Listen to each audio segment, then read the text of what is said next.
can I move on and ask Sarah? Just thank you, Sarah, for volunteering to speak up. I know you have so much to share or whatever. So we're looking at self-care, and basically the best thing you can do, everybody, to be at your most effective in work or at home is to take care of yourself. And that comes under 4 pillars: diet, eating food that make you thrive, sleep, getting 7 to 8 hours sleep a night. Because if I don't have sleep, which I didn't have for a lot of my life, I get up and I'm cranky. I'm not at my best.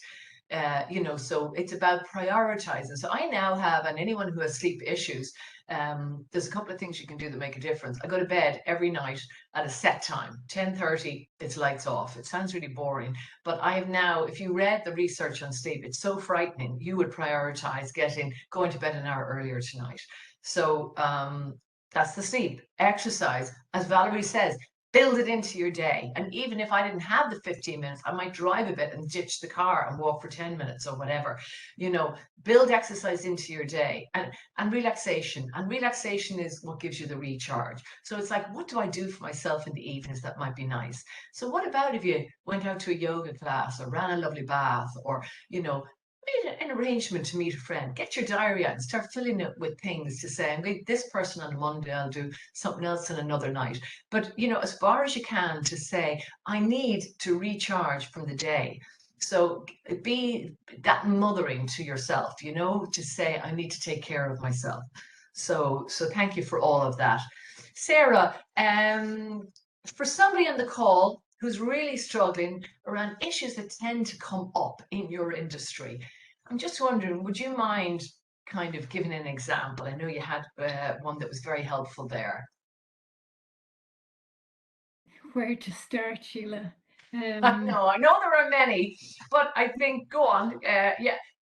Will we start with the child one, the child that had the behavior that was very erratic? That was the second one you and I chatted about, but I felt you really painted a picture. So paint that picture for people on the call so they can identify. We had this really, really dynamic, engaging child who he'd been with us for nearly 5 years. He'd been really, really pleasant, and then there was a change in his interactions with other children. And as far as we could see, we couldn't see any triggers. And if we have a child who's experiencing challenges, we look at things like changing the environment and making sure that it's not us bringing our biases, and we collaborate with each other, but we couldn't find anything that was triggering. So when we'd be talking to the dad that used to drop and collect, he'd be very dismissive, laugh it off, just say boys will be boys. And it got to the stage where he was actually saying, look, get over it. Do you want me to come in and do your job as well as my job? Isn't that what you're supposed to be doing? And I suppose he didn't, for whatever reasons, he didn't want to participate. So we eventually were able to contact the mom and explain the situation. And she said that they were experiencing the exact same things at home. He wasn't sleeping very well, and that his go-to action to, I suppose, receive attention from home was to engage in horseplay with the father or his brothers, which we hadn't been aware of at the time. We hadn't been aware that he was having difficulty sleeping because, for whatever reason, we may not have been communicating it in a way that the father could hear. So from that, we learned, it's really, really important that everybody knows that we're all in the same team, where we're coming from. It's all for the benefit of the child. It's not looking for blame, And I think if we can help families and educators and children by meeting them with understanding and not being threatened, if at all possible. But sometimes, like Valerie and yourself were saying earlier, you have to do the self-care bit so that you can meet people genuinely and authentically. And Sarah, thank you so much for that contribution, because that's what I really liked when you spoke about when that dad came in and he became very defensive.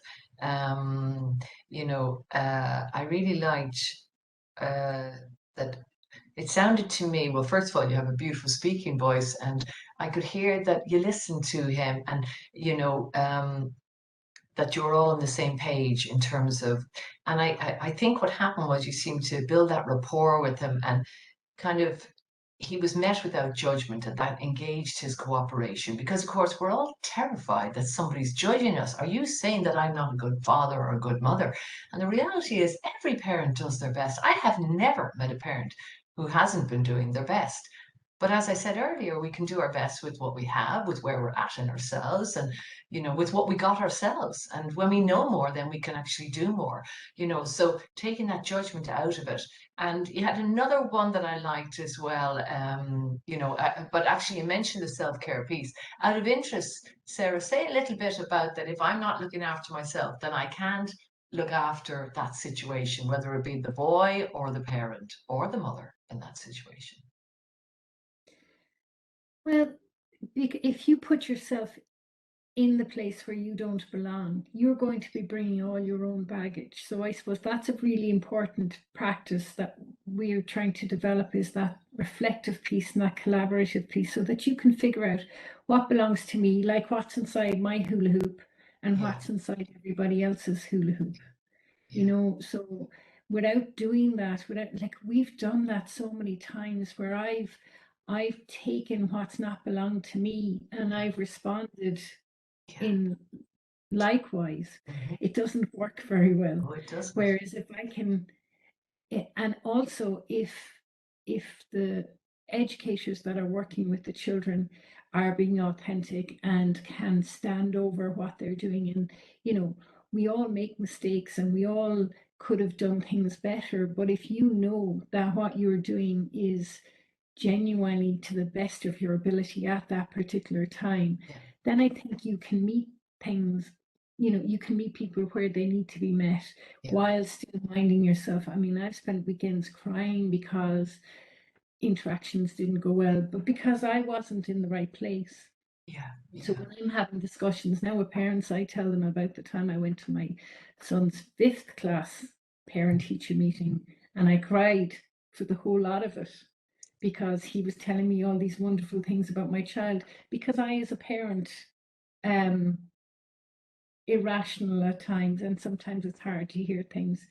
But for us in the early years, we're so invested and involved in the children and our families and our fellow educators. Yeah. We have to mind what's ours and What's theirs? support. Thank you very much. Yeah. And so well put. And that's that whole idea that I said about not personalizing, you know, that I'm in the hula hoop and this is my space or whatever. But then the parent is over there and they all equally are in that shared space.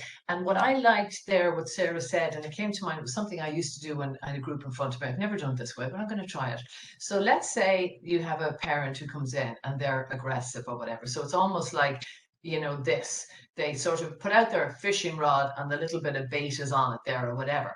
And what can happen is I have one or two responses. So without meaning to, I actually kind of hook on, hook on, hook on. Now, what happens to conflict there? There's only one way for it to go. It just escalates. Okay.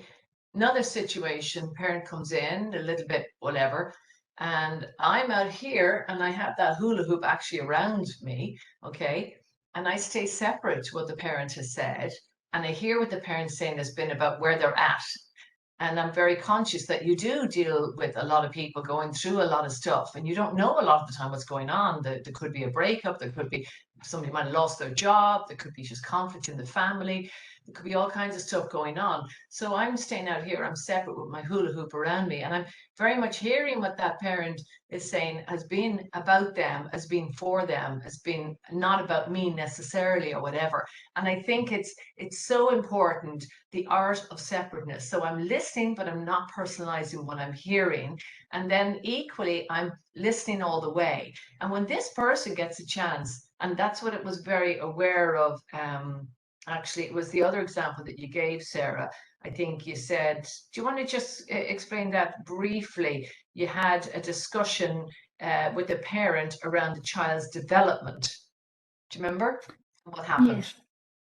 So we would have family meetings when we have a concern about a child's development, and I suppose I'm giving dads a very hard time here, but the dad in this particular case felt that we were blaming him Yeah. for the concerns that we had about his child, that if he had done something different, Yeah. his child wouldn't be like this. So he met us with frustration, and Yeah. he didn't want his child to be labeled. What did we know? We didn't know anything about it. So he was You afraid that responded very, very well there, and it made such a difference. You did one thing.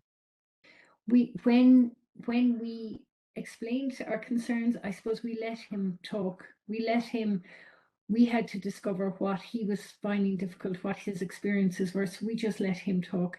We let him talk without interrupting, even though he was saying things that, if we hadn't been in our hula hoop, we would have responded to very negatively. So as soon as he felt that he had been able to talk and that he had been heard, we were then able to communicate, to the benefit of the child, I suppose. That's it. That's it. That's it. That's all we need. And the word you said was he let the air out, and I always call it let the air out of the tires. That, in other words, that maybe this person is actually struggling. So if I can come along and I can listen all the way, as I said earlier, if I can let him talk without interruption, it gives him a chance to express. And I often say, that people, what's the expression I have around it? It's something like people never listen if you first haven't listened to them. So, what I heard you say there, Sarah, was that we let him talk without interruption. And when he had a sense of being heard, then and only then was he open to hearing it from your side. And then it goes better. So, in other words, we're talking about the separateness again, or whatever, that the importance with communication that almost that de-escalates. Would people agree with me on that? That de-escalates any situation a lot of the time. And the word that I have come with over and over, so in other words, just to be clear, if somebody comes in and they're and this could be a child or anybody, defensive, and it's defense meets defense and conflict escalates, right? Whereas if defense meets boundary with the hula hoop around the pen, okay, then I can hear what that person is saying, and then really we can deal with it. But I'm dealing with it from a place of I'm dealing with it from a place of separateness, and this just tends to go better, and I think it makes such. And so, in other words, respect is there. The importance of that connection with the parent or whatever. But time and again, and I did parenting for years, and it actually happened to me at one point, even when I had a struggle with, my teenager over something. And I always remember I went and talked to somebody about it. And it was that they spoke to me without any judgment whatsoever. And when you speak to somebody without judgment, you bring them along with you. And this is what is essential. And this is what's absolutely important. So I hope people are getting some ideas around what we're looking at, that when you deal with anybody with a challenging behavior, this is what I want to say. And this is, I've never found otherwise, that love heals, that when I see anybody with a challenging behavior, and it could be my challenging behavior some of the time, it's like that maybe it's a child or a parent or anybody in your life.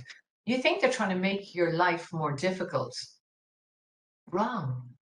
They're trying to show you how difficult life is for them. They're trying to show you how difficult life is for them. So does it or does it not make sense? Does it or does it not make sense that the only way that I can come in is with kindness, with a little bit of compassion, and almost whether I have a parent and they have the foot in the door or whatever, if I can come in and deal with him as though in the way that I've dealt with the child. And what way would that be? Calm. Be the change you want to see.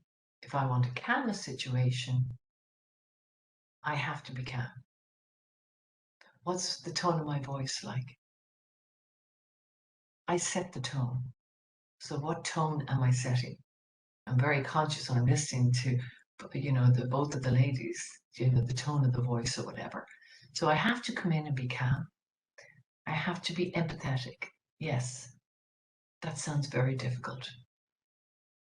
Would you like to step inside and we could have a moment to chat it through?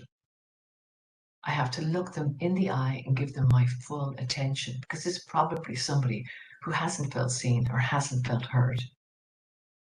If it was a child, you come down to their level. I want to be calm. I want to truly listen. But I want to listen for the feelings behind the words, because that's the critical part. And almost name that feeling to tame that feeling. And an element of, I don't have my teddy bear here today, but I usually have a teddy, so I'll have to use my arm. Whether it's a challenging child or a parent, can I soothe them in their distress? That's not an easy situation to be dealing with. That's very difficult. It sounds like you're going through a very difficult time at the moment. In other words, listening is an act of worship. And I de-escalate. And I have that, the importance of connection cannot be overestimated. It's so critical if I can be fully present. I'm looking at you, you have my attention, I'm not reloading my response here. And I'm kind of maybe naming your feeling, whatever that feeling is. This is a difficult time. This is not easy for you. And when we do that, we hold the other person where they're at. The conflict will come down. And we're going to have a better outcome. In other words, when I act differently, others respond differently. I can't change the other person, but I can change how I react to them. And when I react differently, I will have a different outcome. So the importance of empathy with a child, the importance of maybe distracting and redirecting and sometimes ignoring. Certainly, what we know is that the behavior that you notice will increase. And sometimes the behavior that's ignored will decrease. So if we can really, really come down to the child's eye level, if I can use their name, but most of all, if I can say, what's the intention of this behavior? Is it to get attention? And maybe where are they not getting the attention? So maybe I'm not going to reward bad behavior, but maybe after the event, I can know that that child needs attention. And I might say, Ben, would you help me hand out the biscuits? And that when the parent comes in later on, in fact, what I'm saying is, Ben was very helpful today. He was helping me hand out the biscuits. I've given him a job. I've given him visibility. I've given him a way of being seen. I've met the need. And when we meet the need, the child doesn't need the behavior. And that's what we find time and time again. The challenging behavior is only there as long as it needs to be to get what they actually need. I remember a lady years ago said, oh my God, I did some course or whatever with you. And she said, changed my life. And I remember she said, I said, what was it? Because I can tell the other parents here. And she said, oh, I had a challenging child and, the whole sibling rivalry thing. And she said, I had been giving out to him over and over and over, and his behavior was just getting worse. It was escalating. And when I came back from the talk, she said, I saw that, but I actually saw it differently. I saw the feeling that was driving his behavior. And I realized that he felt that maybe kind of, he was bold and that the other child was the perfect Peter, or we'll call it. And she said, I went home, I did exactly what you did. And I went like this. Ben, are you low on hugs? She made time. And he fell into her arms and she said to me, he said, I'm a bad boy. I'm a bad boy. And she was able to say to him, no, you're not a bad boy. I love you. And you're always giving out to me. And she realized that she needed to catch him being good. She realized she needed to see that the boy was struggling and that it certainly wasn't about any consequences, but what it was about was responding to the feeling that was under the words.